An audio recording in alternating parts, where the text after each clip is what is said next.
আরেকবার স্বাগত জানাচ্ছি। কথা বলছিলাম আমরা বাংলাদেশের বর্তমান অবস্থা নিয়ে, স্পেশালি বাংলাদেশের হেডলাইনের যে দুটো বিষয়, একটি হচ্ছে উপজেলা নির্বাচন, আরেকটি কথা বলছিলাম আমাদের সাবেক আইজিপি সেই বিষয়। এবং যারা যারা জানি না কেন মানে উনি রিটায়ার্ড করার পরে ওনার বিরুদ্ধে এত তদন্ত হচ্ছে, এত কথা হচ্ছে, এর আগে হলে হয়তো আরও ভালো হতো। তাহলে উনি কিছু ভালো কাজ করে যেতে পারতেন, ক্রস ফায়ার কমাতে পারতেন, কিডন্যাপও কমাতে পারতেন। এবং আমি সাইদ সাহেব আপনার কাছে আসছি, তার আগে একজন কলার সাথে কথা বলে আসি। কলার, আসসালামু আলাইকুম। হ্যালো, ওয়ালাইকুম আসসালাম। কেমন আছেন? আপনার মন্তব্য বা প্রশ্ন। আচ্ছা ভাই, আপনার পাশে যে বিএনপির ভদ্রলোক, জি, উনি বললেন মাঝে মধ্যে এই কথাটি ওনারা এসে বলেন, জিয়াউর রহমান সাহেব প্রথম রাষ্ট্রপতি। আচ্ছা, জিয়াউর রহমান সাহেব মারা যাবার পরে বিএনপি ক্ষমতায় ছিল, পরবর্তীতে ওনারা আরো দুইবার ক্ষমতায় এসেছেন এবং বঙ্গভবনে রাষ্ট্রপতিদের ছবি সহ ক্রমানুসারে নাম্বারিক তালিকা আছে। ওনারা কেন জিয়াউর রহমানের নাম প্রথমে নিয়ে আসলেন না? এখানে এসে তো ডাহা মিথ্যাচার করেন। জি, এটা তারপরে আরেকটা জিনিস, জি, উনি বলেন উনাকে আমি জিজ্ঞেস করতে চাই, উত্তর দিবেন কিনা জানি না। বাংলাদেশের কোন রাজনৈতিক দলকে সরকারে নিয়ে আসার ক্ষমতা কার হাতে? ভারতের সরকারের হাতে না বাংলাদেশের জনগণের হাতে? ওই জবাবটা উনি দিবেন কি? জি, আপনাকে ধন্যবাদ। আপনি দুটো প্রশ্ন করছেন, ভেরি ইম্পর্টেন্ট। যে আপনার যে মহামান্য রাষ্ট্রপতি যে নামের তালিকা বিএনপি ক্ষমতা ছিল, সেখানে সাবেক রাষ্ট্রপতি জিয়াউর রহমান সাহেবের নাম ছিল কিনা একটা প্রশ্ন উনি করছেন। একটা করছেন যে বাংলাদেশের সরকারকে ক্ষমতায় আনয়ন করার জন্য কে মুখ্য ভূমিকা পালন করবে। আমি আপনি নোট করতে পারেন। যাচ্ছি পরবর্তী কলে। আসসালামু আলাইকুম। হ্যালো কল, আসসালামু আলাইকুম। হ্যালো, নেক্সট কলার, আসসালামু আলাইকুম। 25শে মার্চ কাল রাতের পরে 26শে মার্চ রাত 12টা 20 মিনিটও বঙ্গবন্ধু ওয়ারলেসে বাংলাদেশের স্বাধীনতা ঘোষণা দিচ্ছিল। আর 27 তারিখ মার্চ ব্রিটিশ পত্রিকা উঠছে ভাই, ওকে বিএনপির বাইরে কই আর কোন। ধন্যবাদ ধন্যবাদ ধন্যবাদ। এটা বিএনপি ভাই কি বলছেন, বিএনপি ভাই শুনছেন, উনি অ্যান্সার দিবেন। আমি যাচ্ছি পরবর্তী কলে। আসসালামু আলাইকুম। আসসালামু আলাইকুম। হ্যালো, কলা শুনতে পাচ্ছি না। আমি যাচ্ছি লুৎফুর রহমান সাইদ আপনার কাছে, যে বিষয়টা নিয়ে ইভেন আপনি একটা কথা আনছেন যে জনাব ফাইজিবি সাহেব প্রেস কনফারেন্স করে একজন কলারও বলছেন যে উনি ডিক্লেয়ার করছেন সব কিছু ওনার কি আছে, উনি ডিপেন্ড করছেন। আমি যতটুকু জানি ওনার ওই প্রেস কনফারেন্স বা মিডিয়ার মাধ্যমে যে কথাগুলো বলছেন, যে সেখানে কিন্তু উনি পূর্বাচল নামের একটা জায়গা চিনেন তো? চিনি। পূর্বাচলে ওনার 40 কাঠা জায়গার উপরে একটা বাড়ি আছে। সেই বাড়ির বর্তমান মূল্য 45 কোটি টাকা। এটা একটা রিসোর্ট, আমি দেখেছি। এটা তো পূর্বাচলের পাশে। মাননীয় প্রধানমন্ত্রীও তো নাই। পূর্বাচলের পাশে শুনেন, আমি আসেন এটা বলো না, আপনাদের প্রধানমন্ত্রীরও নাই, আপনাদের প্রধানমন্ত্রীরও নাই, কিন্তু এই ব্যাটা করতে গেলে এখানে একটা কথা বলি। দুর্নীতি যখন তদন্ত চলছে, একটা করে হয়তো ওনার সব উদ্ঘাটন করা হবে পরে। তবে একটা জিনিস মনে রাখবেন, উনি কি হারুনের সাথে লাগছে?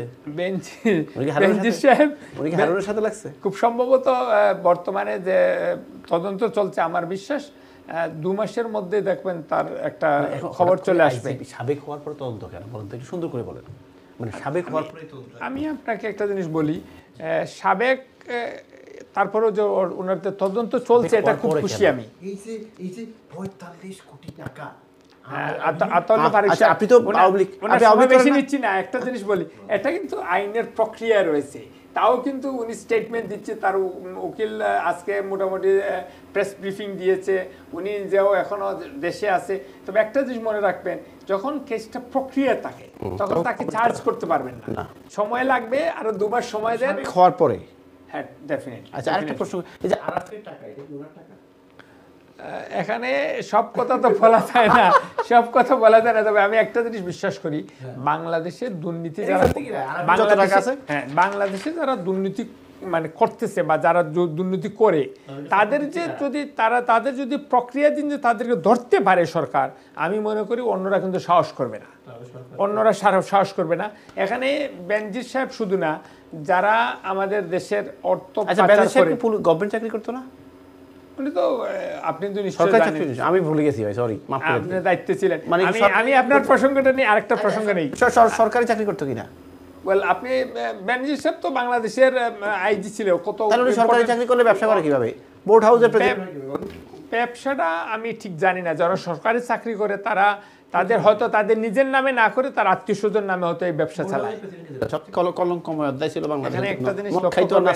একটা জিনিস লক্ষ্য রাখবেন, যেমন তার আত্মীয় স্বজনের নামে, তার শালার নামে, তার বোন নামে। আমি তখন কোন সময় বেনজির সাহেবের কোন কোন দায়িত্ব ছিল, তার ব্যবসা কোনটা ছিল, আমার এই তথ্য আমি একটা প্রশ্ন করে যেটা আমার তথ্য জানা নেই। তবে আমি একটা জিনিস বলি, উনি প্রক্রিয়াধীন রয়েছে, এটা কিন্তু মনে রাখবেন। যেটাই আপনাদের গায়ের দিকে যাচ্ছে ভাই, আমি তো সেটা জানি না। আমি বেনজির সাহেবকে ডিফেন্ড করতেছি না, তবে একটা জিনিস আমি আপনাকে স্পষ্ট বলতে চাচ্ছি, আজকে বেনজির সাহেবকে একটা কাস্টডির পর্যায়ে নিয়ে আসতে চেষ্টা করতেছে, আইনের প্রক্রিয়া নিয়ে এসেছে, এটা কিন্তু সরকার। আমি আপনার কাছে আবার আসছি, ওসি সাহেব বলুন তো, আরাফের টাকাটা কার? আপনি দুবাইয়ের আরাপের কথা বলতেছেন, অবশ্যই বাংলাদেশে আরাপের টাকাটা আমি তো স্পেসিফিকলি আপনাকে বলতে পারবো না, তবে বর্তমান ইকুয়েশনে কিন্তু বোঝা যাচ্ছে যে এই টাকাটা কার। এই টাকাটা অবশ্যই সরকারের সাথে যারা জড়িত। এক্সাম্পল আমি বেনজিরের নামে বলতে পারি। এখানে থলের বিড়াল আস্তে আস্তে বের হবে, এবং তখন আমার যদি ভুল না হয়, এই আরাপ ইস্যুটা যখন বাংলাদেশে আসে, আমার যদি ভুল তথ্য বা আমার স্মৃতিতে যদি কোনো না ঘটে, বিঘ্ন না ঘটে, আমার মনে হয় তখন বর্তমান ডিবির যিনি প্রধান হারুন সাহেব এর একটা উক্তি আমার স্মরণে রয়েছে, যে মনে হয় এটার কিছু ইঙ্গিত ছিল, ইঙ্গিত বাট আপনি ধারণা করছেন আরাফের টাকা এটা আরাফের যে খান, এখানে তো আমার কাছে যত প্রমাণ না আমি ওভাবে বলতে পারি না, কিন্তু এই ইকুয়েশনটা এখন মিলে যাচ্ছে। আমি বলি, যখন প্রক্রিয়াধীন রয়েছে আপনি কিন্তু কাউকে চার্জ করতে পারবেন না। তবে একটা, আপনি যেহেতু মিডিয়ার লোক, বেনজির সাহেবকে কিন্তু যত বেশি সময় লাগবে না, কাস্টডি চলে যাবেন, এখানে তো নৈতিকতার বড় অভাব, যেখানে মিথ্যা তথ্য না। বাংলাদেশে এখন যে আইনের শাসন রয়েছে, যে যত বড়ই ক্রাইম করে না কেন তার প্রক্রিয়াধীন চলে যাবে। আচ্ছা, সে কখন রিজাইন দিছিল? মানে তার চাকরি শেষ হয়েছে? আপনি তো তাকে তো করা কালকে একটা সুসংবাদ দেই, যেহেতু আপনি নিশ্চয় জানেন, আমরা ব্রিটেনে দীর্ঘদিন যিনি রাজনীতি করেছিলেন জনাব শফিকুর রহমান চৌধুরী আগামীকালকে লন্ডন আসতেছেন। বিশেষ করে সিলেট থেকে যিনি নির্বাচিত হয়েছেন, বিশেষ করে বিশ্বনাথ ওসমানীনগর থেকে বিপুল ভোটের ব্যবধানে নির্বাচিত হয়েছেন। মাননীয় প্রধানমন্ত্রী উনাকে বর্তমান ক্যাবিনেটে প্রবাস কল্যাণ মন্ত্রণালয়ের দায়িত্ব দিয়েছেন। উনি আগামীকালকে লন্ডন আসতেছেন। যুক্তরাজ্য আওয়ামী লীগের সবচেয়ে বড় একটা সফলতার মধ্যে আরেকটা বড় সফলতা, যারা দীর্ঘদিন যুক্তরাজ্য আওয়ামী লীগ রাজনীতি করেছেন, বাংলাদেশে গিয়ে গণমানুষের সাথে কাজ করেছেন দীর্ঘদিন। উনি বিগত 20 বছর সিলেটের মানুষের সাথে রাজনীতি করেছেন, অনেকবার সুযোগ পেয়েছেন নির্বাচন করার জন্য, একবার এমপি হয়েছিলেন, তারপরে কিন্তু দীর্ঘদিন কিন্তু দলের খুব ইম্পর্টেন্ট রোল প্লে করেছেন সিলেট থেকে, এবং জননেত্রী শেখ হাসিনার অত্যন্ত প্রিয়ভাজন ব্যক্তি ছিলেন। উনি আগামীকালকে লন্ডন আসতেছেন। আমরা যুক্তরাজ্য আওয়ামী লীগের পক্ষ থেকে এবং প্রবাসী বাঙালির পক্ষ থেকে উনাকে অভ্যর্থনা জানাবো। না, এখানে আমি বলতে চাচ্ছি, এই সরকারের সফলতা আছে, যাদেরকে নিয়ে গ্রাসরুট থেকে নেতাদেরকে নিয়ে কিন্তু মন্ত্রী পরিষদে স্থান করে দেওয়া হয়েছে। এই সরকারের দেখে রাখবে পলকের মতো অত্যন্ত মেধাবী লোককেও কিন্তু মন্ত্রণালয়ে দায়িত্ব দেওয়া হয়েছে। আমি বলি, আমাদের বর্তমানে আপনি পলক সাহেবের ডে টু ডে রুটিন যদি দেখেন, মেধাবী, এটা তো আমি স্বীকার করলাম, কিন্তু আবার তার শালা কিডন্যাপ করছে, এটাও মেধা। শালা তো সে নিচে না, আপনি নিচে বুঝতে হবে আরেকজন ব্যক্তি। এখন বাংলাদেশ, আমি আপনাকে যে বলি, এই ক্যাবিনেটে মাননীয় প্রধানমন্ত্রী নতুনদেরকে যেমনিভাবে সুযোগ দিয়েছেন, পুরাতনকে যাদেরকে দায়িত্ব দিয়েছেন, এবং বিশেষ করে শিক্ষা মন্ত্রণালয়ের দায়িত্ব যাকে দিয়েছেন তাদের মতো নতুন ডাইনামিক লিডারশিপ বাংলাদেশে মানে এই সরকারের ক্যাবিনেটে রয়েছে। তো আমরা আশা করতে পারি বাংলাদেশ আওয়ামী লীগের এই 5 বছরের সময় বাংলাদেশে এমন কিছু করতে পারবেন মাননীয় প্রধানমন্ত্রী, আমরা বাংলাদেশকে নিয়ে সামনের দিকে দেখতে পারবো। এবং আমরা যারা প্রবাসে বসে রাজনীতি করি, আমরা যারা প্রবাসী বসে আপনাদের টকশোতে আসি, আমরা সবসময় আশান্বিত এই দেশের অগ্রগতি নিয়ে। এবং বিশ্বাস করবেন কিনা, যখন বাংলাদেশে কাতারের আমির বাংলাদেশে গিয়েছে, আমরা প্রবাসীরা লক্ষ্য করে দেখেছি মাননীয় প্রধানমন্ত্রী যেমনিভাবে ওনাকে অত্যন্ত উষ্ণ সম্বোধনা দেওয়া হয়েছে, মহামান্য রাষ্ট্রপতিও আবদার করেছেন বাংলাদেশকে শ্রমবাজারে বিশেষ করে আমাদের দক্ষ শ্রমিক নেওয়ার জন্য। তাই বুঝতে পারবেন বাংলাদেশের এখন কোন মানমর্যাদা কতটুকু অগ্রসর হচ্ছে। এবং ডে টু ডে বাংলাদেশের মানুষ যে পৃথিবীতে আমরা যারা এনআরবি হিসাবে আসি, এই দেশের মানুষের পক্ষে, দেশের পক্ষে আমরা যে অর্থনৈতিক টাকা দিয়ে বাংলাদেশকে যে রেমিটেন্স পাঠিয়ে বৈধ পথে বাংলাদেশকে স্বাবলম্বী করতে যাচ্ছি, এটা কিন্তু অত্যন্ত গর্বের ব্যাপার। এবং মাননীয় প্রধানমন্ত্রী আপনি জানেন, যখন প্রবাসীরা বিদেশ থেকে টাকা একসময় অন্য পথে যেত, মানে বৈধ পথে চ্যানেলে যেত না, আজকে কিন্তু বৈধ পথে টাকা যাওয়ায় বাংলাদেশের রাজস্ব আয় কিন্তু গার্মেন্টস থেকে অনেক অংশ বেশি, কিন্তু আমাদের প্রবাসীর রেমিটেন্সটা। আর রেমিটেন্স প্রবাসীরা সবচেয়ে বেশি নির্যাতিত না, প্রবাসীরা রেমিটেন্স পাঠিয়ে বাংলাদেশের অর্থনীতিকে যোগান দিচ্ছে তো, নির্যাতিত শব্দ আমি ঠিকইভাবে বলি না। আপনি সেদিন ঢাকা এয়ারপোর্ট ছিলেন, নিশ্চয় দেখছেন প্রবাসীকে নাজেহাল করা হয় না। কিন্তু আমি এটাও দেখছি যে বিমান সিট খালি না, এটা তো সব সিজনে সিট নাই। আপনি যেদিন আসছেন সেদিন নিশ্চয় খালি ছিল না? খালি ছিল, আসার দিন খালি ছিল। কোন 7টা তো হতে পারে যে কোনো সময়। আপনি শুনেন, আপনি যখন বিজনেস ক্লাসে বসা ছিলেন, আমি 100 বলতে পারি আপনার ফ্লাইটে 35 জনের মধ্যে 34 জন অ্যাটেন্ডেন্স ছিল। বিজনেস ক্লাসে খালি ছিল, 7 খালি ছিল লাস্ট মিনিটে।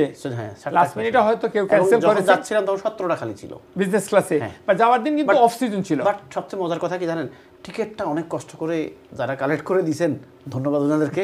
এবং কষ্ট করে there is no seat, no ticket, nothing. কিন্তু আমি দেখলাম না, যাওয়ার সময় তো সিট খালি ছিল, আসার সময় অনেক রিকোয়েস্ট করে ঢাকা থেকে ম্যানেজারকে দিয়ে করা হয়েছে। বাট আমার গুড সার্ভিস, আমি সবাইকে বলবো বিমানের সার্ভিস ভেরি গুড।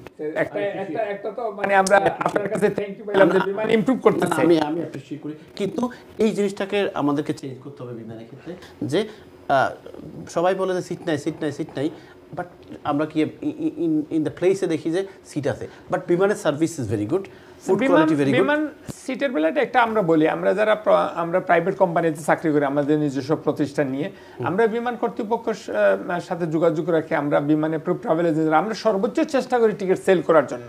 বাট সব সিজনে যে সব বেশি লোক যায়, আমি ঈদের দিনের কথা বলছি, মানে বলা হয়েছে যে দেয়ার ইজ নো সিট, কিন্তু উঠে গিয়ে বিজনেস ক্লাসে দেখলাম যে 17টা সিট খালি আছে। তাহলে তো আরো বুঝছেন তো আপনি, এখানে লাস্ট মিনিটে সিট, লাস্ট মিনিটে হয়তো সিটের ক্যাপাসিটি টিকিট কিনতে গিয়ে জানি না কিভাবে কে কাকে ম্যানেজ করে। বিমান নিয়ে আমরা একটা প্রোগ্রাম করব। আমি একটা মিন করতেছি আগে, ওই যে আপনি যে বললেন অ্যাট লিস্ট তো বিমান তো ইমপ্রুভ করতেছে, ভালো সার্ভিস, তাদের খাবারের মান ইমপ্রুভ করেছে, খাবারের মান ভালো হইছে, টাইমটা কিন্তু অনেক বেটার করেছে। এখন বাট 2 ঘন্টা ডিলে করছে ঢাকা থেকে আসতে। না না না না, এখান থেকে 7টা মানে 2 ঘন্টা ডিলেতে বিমান ছাড়ছে। বুঝতেছি, হয়তো তাদের টেকনিক্যাল কোনো সমস্যা ছিল, মেবি, বাট 2 ঘন্টা ডিলে করছে। বাট আকাশের পথে বিমান যখন বিশ্বাস করবেন কিনা, আমি বললাম তো সার্ভিস ভালো ছিল, ফুড কোয়ালিটি ভালো ছিল, এটা নিয়ে আমরা একটা কথা বলবো। গতিতে প্রত্যেকটা সেক্টরে বাংলাদেশ অগ্রসর হচ্ছে, বিমান নিয়ে একটা প্রোগ্রাম আমরা করব অবশ্যই। আমি একজন কলার সাথে কথা বলেছি। কলা, আসসালামু আলাইকুম। আসসালামু আলাইকুম ফারুক সাহেব, কেমন আছেন? জি ভালো আছি।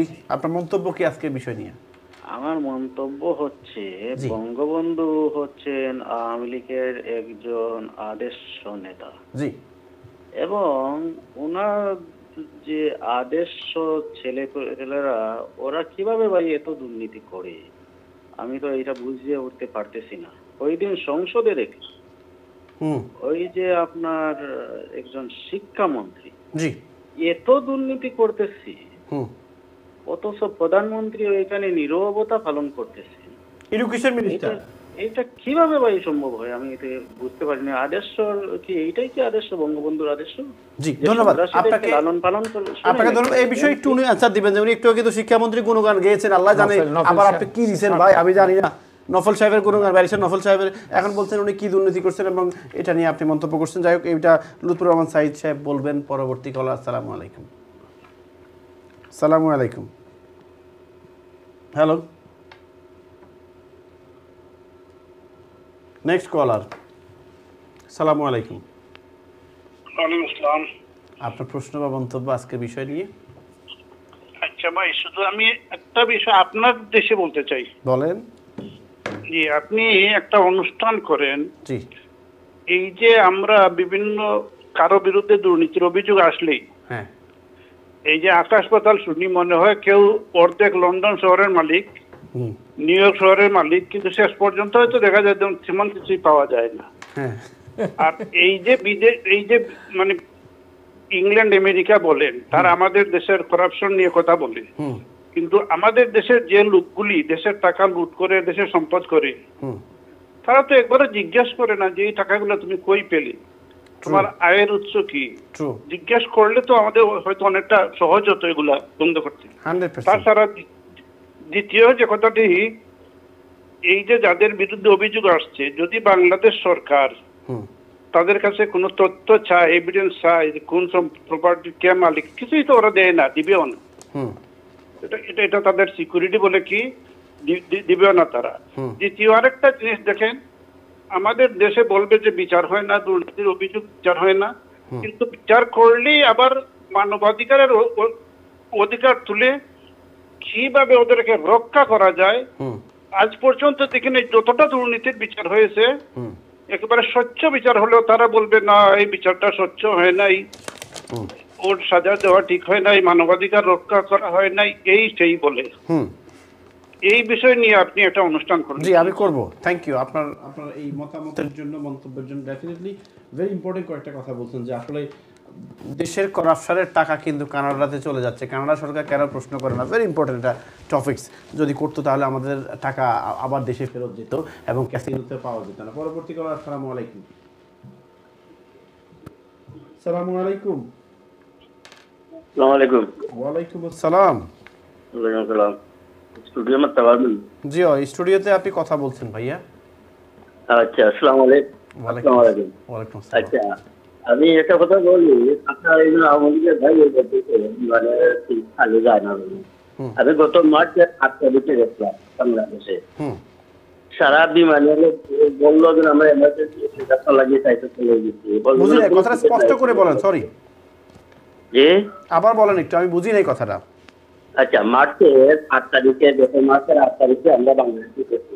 জি, আমরা টিকেটের লাগি ফোন করছি, টিকেট নাই। আমরা অনেক কষ্ট করে 2টা টিকেট পাইছি। যখন গিয়ে বিমানে উঠলাম, অনলি 60 জন মানুষ বিমানে। আমার কাছে রেকর্ড করা আছে। ওরা কেন এইখানে আইয়া কেন মিথ্যা টিকেটটা কেন রাখবে বলে। আপনার এই কথাটার সাথে আমি ভিডিওটা আমার কাছে পাঠাইছি একজন ভাই, মেবি আপনি হতে পারেন। একজন ভাই আমাকে সেন্ড করছেন যে বিমান খালি যাচ্ছে। বাট একটা কথা, এটা যেমন সত্যি কথা যে এটা উচিত না যে আপনারা বিমানের সিটের জন্য ক্রাইসিস ফিল করছেন, বিমান সিট থাকার পরও সিট দিচ্ছে না। বিমান আমাদের অহংকার, বিমান বাংলাদেশ এয়ারলাইন্স আমাদের এয়ারলাইন্স। তাই জি জি, এটা যেমন সত্যি কথা, এটা আমি এগ্রি। শুনতে পাচ্ছেন আমার কথা? শুনতে পাচ্ছি। তাই বলে তো হ্যাঁ, আমাদের বিমান শুনেন আমরা বাংলাদেশকে ভালোবাসি, তাই আমরা বাংলাদেশের বিমান নিয়ে যাতে বাংলাদেশের একটা পয়সা পাই, তাই আমরা যাই। যদি এইগুলা নিয়ে যদি এত মিথ্যাবাদী করে টিকেটের প্রাইস হাই করার জন্য সিন্ডিকেট করে, এটা তো দুঃখজনক। আর বলবে যে টিকেট নাই। আমি আপনাকে প্রমিস করলাম এই স্পেসিফিক, আপনি ভিডিওটা আমার কাছে আছে, আমি একটা প্রোগ্রাম করবো। এটা সাইদ সাহেব উনি মনে হয় অ্যাসোসিয়েশনের সেক্রেটারি, হেলাল সাহেব আছেন প্রেসিডেন্ট, ঠিক আছে, আমরা এটা প্রোগ্রাম। কিন্তু আমি মানে অনেকের কাছ থেকে অনেক অভিযোগ পেতাম যে বিমানের সার্ভিস ভালো না। আমি এবার দেখলাম যে সার্ভিস তারা ইমপ্রুভ করছে, অনেক ফুড কোয়ালিটি বেশ ডেভেলপ করছে। বাট যদিও 2 ঘন্টা পরে বিমানটা ছাড়ছে এবং সার্ভিসটা খুব ভালো, সার্ভিসটা ভালো, কিন্তু এই জন্য মিথ্যাবাদী করে এটা নিয়ে আমি আপনাকে প্রমিস করলাম যে আমি বিমানের কাউকে রিকোয়েস্ট করবো থাকার জন্য, যদি ওরা থাকবে না আগে বলে দিচ্ছি। এবং বিমান অ্যাসোসিয়েশন বা ট্রাভেলার অ্যাসোসিয়েশনের লোকজন আছেন, ওনাদেরকে নিয়ে যে আমরা বিমানকে ভালোবাসি, বিমানে যেতে চাই, বিমানের ডেভেলপমেন্ট চাই, বিমানের চাই, দায়িত্ব। একটা জিনিস দায়িত্ব। আমি খুব কষ্ট পাইছি সাইদ সাহেব, আমি বলি, একজন আমাদের সিলেটের অনেকগুলো সিনিয়র পার্সন বসে আছেন বিমানের, যখন 2 ঘন্টা ডিলে হলো ওনারা বসে আছেন অনেকে, তো এর মধ্যে হুট করে একজন কি আমি নামটা ভুলে গেছি ওনার, উনি এটা বললেন যে আপনারা যারা হাতে একটা লাগেজ রাখতে পারবেন, হাতে ধরেন আপনি এটা পারফিউম কিনলেন, আপনি এটা চকলেটের ব্যাগ কিনলেন, এটা সব ফেলে দেন। তখন আমি একটা দিন ফলো করে আমি তাকায় আছি যে ধরেন সবাই তো আর বোর্ডিং ব্রিজে যাওয়া ডিল করতে পারে না, তো উনি ওনার চকলেটটা কি করবে, উনি ওনার ব্যাগটা কি করবে?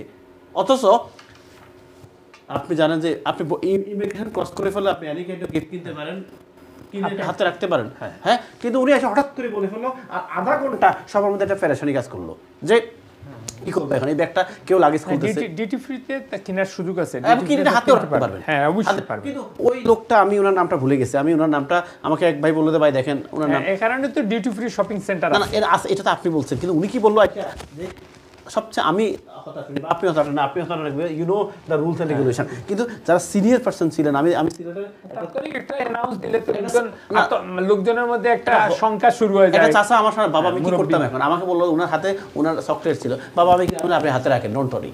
তো এই যে অবশ্যই বিমান সার্ভিস ভালো করছে, এটা আমি স্বীকার করি এবং ধন্যবাদ দিই, এবং কোয়ালিটিফুল ফুড দিচ্ছে এটাও ধন্যবাদ।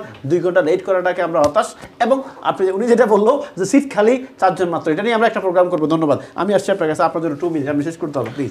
শেষ করবেন আপনি আজকে প্রসঙ্গ যেটা দিয়ে আজকে উপজেলা নির্বাচন। উপজেলা নির্বাচনে কেন দলীয় প্রতীক? হ্যাঁ, ধরেন বিগত তথাকথিত ডামি নির্বাচনের মাধ্যমে ধরেন নৌকাকে বাংলাদেশের মানুষ দামি বানাই দিয়েছে। এটা একটা নৌকা এখন বাংলাদেশের মানুষের কাছে এটা একটা দামি প্রতীক। এটা আগামী কয়েক বছর পরে নৌকা জাদুঘরে চলে যাবে, কারণ নৌকা এটা আওয়ামী লীগ রিয়েলাইজ করছে, আওয়ামী লীগের শীর্ষ পর্যায় থেকে অনুধাবন করছে যে নৌকার গ্রহণযোগ্যতা এখন তলানিতে, যার কারণে কিন্তু উপজেলা নির্বাচনে বাধ্য হয়েছে কিন্তু এই যে তারাই তাদের আইন চেঞ্জ করে নৌকাকে এই প্রত্যাহার করে নেওয়ার জন্য। আপনি বুঝেন দলীয় প্রতীক প্রত্যাহার করে নিছে, তাহলে বুঝতে হবে যে নৌকার অবস্থানটা কি এবং জনমানুষের কাছে নৌকার গ্রহণযোগ্যতাটা কি। এই যে ডামি নির্বাচনের মাধ্যমে মানুষের ভোটাধিকার আজকে এই খর্ব করা হয়েছিল, সেটা কিন্তু হাড়ে হাড়ে আওয়ামী লীগ কিন্তু টের পাচ্ছে। আসুন, আপনি বাংলাদেশে দুর্নীতির কথা বলছেন। বাংলাদেশে তো আসলে বর্তমানে একপক্ষীয় দলীয় বিচার ব্যবস্থায় বিচারের বাণী নিবৃতে কানছে অনেকটা। আপনি দেখুন, দেশের একজন সিনিয়র সিটিজেন, ধরেন 80 ঊর্ধ্ব, দেশের স্বাধীনতা ঘোষকের স্ত্রী, দেশের সাবেক প্রধানমন্ত্রী, বাংলাদেশের সবচেয়ে গ্রহণযোগ্য এবং দক্ষিণ এশিয়ার সবচেয়ে জনপ্রিয় রাজনৈতিক নেতা দেশনেত্রী বেগম খালেদা জিয়াকে তথাকথিত জিয়া ট্রাস্টের তথাকথিত দলীয় বিচার রকদের মাধ্যমে যে সাজা দিয়ে ওনাকে বন্দি করে রেখেছে, 2 কোটি টাকার 3 কোটি টাকার যে টাকা এখনও সরকারের ফান্ডে অরফানেজ ফান্ডে এখনও রয়েছে, ওই টাকা হস্তান্তর হয়েছে কেন? এটাকে দুর্নীতি করে আজকে ওনাকে সাজা দিয়েছে। অথচ দেশের আজকে হাজার 64 বিলিয়ন ডলার পাচার করেছে দুর্নীতিবাজরা। আজকে সগৌরবে আপনি সম্রাটের কথা বলেছেন, ক্যাজিনো সম্রাটের কথা বলছেন, আপনি এই যে অ্যাট প্রেজেন্ট আপনি একই মামলা, একই ধরনের মামলা, ধরেন এই হাজি সেলিম আজকে ধরেন রাস্তায় ঘুরতেছে, দুর্নীতিবাজ বেনজির মাথা উঁচু করে আবার সে স্ট্যাটাস দেয়। মানে এগুলির সাথে আপনি কোনটাকে মিলিয়ে কথা বলবেন আমার আসলে ব্যক্তিগতভাবে বোধগম্য হয় না। তো যাই হোক, সর্বশেষ যে কথাটা দেশের মানুষ লাস্ট কমেন্ট, বাংলাদেশে এই মানে অরাজকতা, নৈরাজ্যতা এবং এই তথাকথিত ডামি নির্বাচনের মাধ্যমে দেশবাসী যেরকম ভোটের দিন প্রত্যাখ্যান করেছে, উপজেলা নির্বাচন প্রত্যাখ্যান করবে এবং অচিরেই স্বৈরা শাসকের বিদায় ঘণ্টা বাজিয়ে বাংলাদেশের মানুষ আবার গণতন্ত্র ফিরে পাবে। এই বাংলা নববর্ষে এই আমার প্রত্যাশা। আপনার জন্য 2 মিনিট চাইছে। আমার বন্ধু প্রতিপক্ষ হয়ে যিনি হয়তো ফ্রাস্ট্রেশনে ছিলেন, অনেক কথা বলতেন, ওনার সব কথার উত্তর আমি দিচ্ছি না, তো ওনার তত্ত্বর মধ্যে অনেক আমি তত্ত্ববহুল বক্তব্য থেকে আমি ওটা বলতে চাইছি, ওনার তত্ত্ব সঠিক না। আর আরেকটা জিনিস মনে রাখবেন, যখন নির্বাচন আসবে আপনার দল নির্বাচনে পার্টিসিপেট করবে না, বিশেষ করে বাংলাদেশে বিএনপির মতো দল গত নির্বাচনের সময় যখন তারা নির্বাচনের ট্রেন মিস করেছে, তখন থেকে বুঝতে পারবেন উপজেলা নির্বাচনেও তারা পার্টিসিপেট করবে না, কোনো লোকাল প্রশাসন নির্বাচনে পার্টিসিপেট করবে না। একদিন দেখবেন বিএনপি জনবিচ্ছিন্ন হয়ে যাবে। বাংলাদেশের মানুষের মন জয় করে বাংলাদেশ আওয়ামী লীগ অত্যন্ত সুন্দরভাবে দেশ পরিচালনা করতে যাচ্ছে এবং মাননীয় প্রধানমন্ত্রীকে আমরা প্রবাসী মানুষের পক্ষ থেকে সবসময় স্যালিউট দেই, ধন্যবাদ দেই। একটা কথা না বললে না হয়, আমরা যারা বিশ্বের 1 কোটি প্রবাসীরা আমরা অন্যান্য দেশে আছি, আমরা অত্যন্ত গর্বের সাথে আমাদের নিজের পরিচয় দেই। আমরা যারা ব্রিটিশ পাসপোর্টধারী, তারপরেও যে বাংলাদেশের বাঙালি হিসাবে ব্রিটেনে থেকে অত্যন্ত গর্ববোধ করি যখন থেকে আমার দেশ সামনের দিকে যাচ্ছে।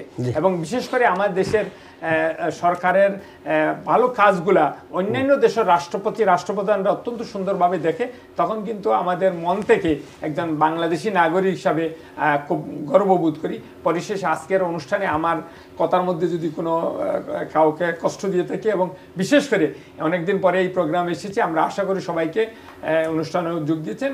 হয়তো আমাদের প্রত্যেকটা প্রশ্নের উত্তর আমরা দিতে পারিনি, ভবিষ্যতে কোনো প্রোগ্রামও দিব। সবাইকে ধন্যবাদ দিচ্ছি, আপনাকেও ধন্যবাদ দিচ্ছি। আর শেষ একটা কথা, আজকে মার্কিন মানবাধিকার রিপোর্ট যেটা আজকে প্রকাশিত হয়েছে, হয়তো কালকে বাংলাদেশের সংবাদ মাধ্যমে যাবে, তারা কিন্তু আজকে রিপোর্ট প্রকাশ করছে বাংলাদেশের সাবেক প্রধানমন্ত্রী খালেদা জিয়াকে উপযুক্ত তথ্য প্রমাণ ছাড়া শুধু নির্বাচন থেকে দূরে রাখার জন্য কিন্তু উনাকে সাজা দেওয়া হয়েছে। এটা আজকে মার্কিন মানবাধিকার রিপোর্টে একইভাবে তারা প্রকাশ করেছে। একই মামলায় কিন্তু শেখ হাসিনা সহ তার দলের নেতা কর্মীদের ৭,৪০০ মামলা প্রত্যাহার করে নেওয়া হয়েছে, শুধুমাত্র বেগম খালেদা জিয়ার জনপ্রিয়তাকে ঈর্ষান্বিত করে সরকার এই সাজাগুলি দিয়েছে উনাকে নির্বাচন ব্যবস্থা থেকে দূরে রাখার জন্য। আমি শেষ করার একটা কথা বলি, যেহেতু একজন কলার রিকোয়েস্ট করছে, আমার 2টা রিকোয়েস্ট আসছে আজকে 2টা প্রোগ্রাম করার জন্য। একটার সাথে আপনি ইনভলভ, আপনি এবং তো ওটা আমরা নেক্সট উইকে, আপনি কি বিমানের কাউকে আনতে পারবেন বলে মনে করেন? আপনি অফিসিয়ালি বিমানের আমি করবো যে আপনি আমার চেয়ে বেশি পাওয়ারফুল। এখানে কর্তৃপক্ষকে আপনি চেষ্টা করবেন ওনাদের টাইম নেওয়ার জন্য। Biman is doing good, there is no doubt. বিমানের ইউকে স্টেশনের মাননীয় ম্যানেজার আছেন, ম্যানেজার সাহেবকে আমি ওনাকে দাওয়াত দিচ্ছি, আপনার মাধ্যমে, মানে জনগণের পক্ষ থেকে দাওয়াত দিচ্ছি। আপনি যেহেতু আমি অফিসিয়ালি ইনভাইট করব অবশ্যই। হ্যাঁ, অফিসিয়ালি আপনি ইনভাইট করবেন, বাট আপনি একটু অবশ্যই আমি চেষ্টা করব। কারণ is bound for coming media, because এটা তো আমি এর আগে বিমানের একজনকে ইনভাইট করছি, আসেন নাই। মানে আমি চাই জিনিসটা কি জানেন, অবশ্যই ব্যর্থতা থাকবে। কথা বললাম বিমানকে প্রোগ্রেস কেমনি বেটার অপরচুনিটি আমাদের, বিমান আমাদের এটাকে ডেভেলপ করার দায়িত্ব আমাদের। আমি যেটা বললাম যে বিমানের সার্ভিস খুব ভালো, আমি দেখলাম হয়তো ডিলে করছে, হয়তো আপনাদের মতো বন্যাঢ্য মানুষ যখন বাংলাদেশ বিমানের সার্ভিস ইউজ করে, তখন সাধারণ প্রবাসী যারা তারা এরাও কিন্তু মানে সবসময় আস্থা রাখতে পারে। এবং আপনি জানেন বিমানের ডে বাই ডে কিন্তু বিমানের সার্ভিস হচ্ছে। এবং আমি ট্রাই করবো যে জিনিসটা যে নেক্সট উইকে একটা প্রোগ্রাম করার জন্য, যেহেতু কলার রিকোয়েস্ট করছেন। এবং প্রিয় দর্শক, আমরা কথা বলছিলাম বাংলাদেশের বর্তমান অবস্থান, স্পেশালি আমরা করাপশন বলুন, আইজিপি বলুন, উপজেলা নির্বাচন বলুন, সব কিছু নিয়ে কথা বলার চেষ্টা করছি। বাট একটা জিনিস আমি অনুরোধ করবো সবার কাছে, স্পেশালি সরকারের কাছে যদি কেউ দেখে থাকেন, এবং সেটি হচ্ছে যে আইজিপি সাবেক হওয়ার পরে না, আর্মি অফিসার সাবেক হওয়ার পরে নয়, ডিবি সাহেব সাবেক হওয়ার পরে না, থাকা অবস্থায় আপনারা ওনার 45 কোটি টাকা বলুন আর পুরো এরিয়া উপজেলা কেনার তদন্তটা আগে করুন। ওনার যখন ক্ষমতা চলে যায় তখন করলে কোনো রেজাল্ট পাওয়া যায় না। যাই হোক, আমরা আগামী অনুষ্ঠান দেখার আমন্ত্রণ জানাচ্ছি। এবং সবচেয়ে বড় কথা যে বিমান ভালো সার্ভিস দিচ্ছে কি খারাপ সার্ভিস দিচ্ছে, এবং আমাদের হাইকমিশন কী অবস্থা আছে, এই বিষয়গুলো নিয়ে অনেকে রিকোয়েস্ট করছেন অনুষ্ঠান করার জন্য। আমি চেষ্টা করব আগামী সপ্তাহে যে কোনো একটা অনুষ্ঠান আপনাদের সামনে নিয়ে আসার জন্য, যে কীভাবে বিমান আমাদেরকে এই সার্ভিস আরও ভালো সার্ভিস দিতে পারে, এবং আমরা বিমানকে সবসময় আমাদের মতো করে আমরা ব্যবহার করতে পারি। আগামী অনুষ্ঠান দেখার আমন্ত্রণ জানিয়ে আজকের মধ্যে আপনাদের সবার কাছ থেকে বিদায় নিচ্ছি। আল্লাহ হাফেজ।